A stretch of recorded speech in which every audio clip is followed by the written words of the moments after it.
Presented by lovely films entertainment. अभी आप सुन रहे हैं पुरसोलिया से सी म्यूजिक की प्रस्तुति।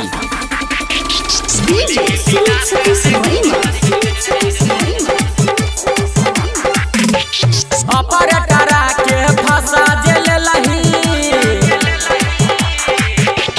अपरटरा के फंसा जेल लही। एलडीजे जब जबैले, एलडीजे जब जबैले बनेला ही ओकर तू गई भतार। चोली के पिलास से खोलैले बनेला ही डीजे वाला के भतार। चोली के पिलास से खोलैले अपरटरा के फंसा जेल लही,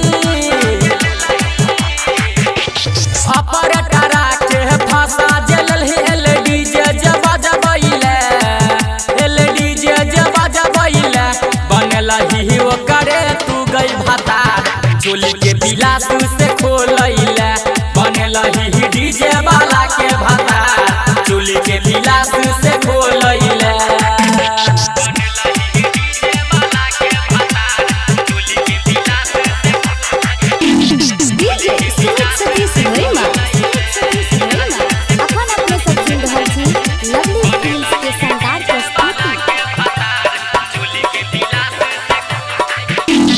अभी आप सुन रहे हैं पुरसोलिया से सी म्यूजिक की प्रस्तुति। चोली खोला तो लहंगा उठे तो मजा तोड़ा ले तो गे, धीरे धीरे तोरा गे छौड़ी दहिया में छौड़ा सटे तो गे। चोली खोला तो लहंगा उठे तो मजा तोड़ा ले तो गे, धीरे धीरे तोरा गे छौड़ी दहिया में छौड़ा सटे तो गे। बढ़ जतो जखन दुनु गे वॉल्यूम, बढ़ जतो जखन दुनु गे वॉल्यूम। कहबे केकरो नहीं बोला बैले, केकरो नहीं बोला बैले बनेला ही डीजे वाला के भतार। चोली के पिलास से खोलैले बनेला ही डीजे वाला के भतार। चोली के पिलास से खोलैले presented by lovely films entertainment.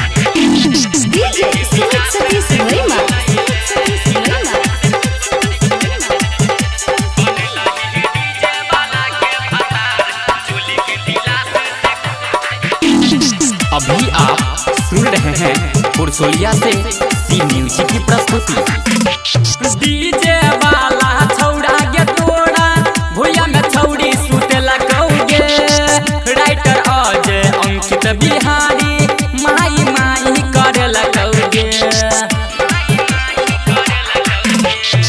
DJ वाला छौड़ा गे तोड़ा भुइया में छौड़ी सुतेला कौगे।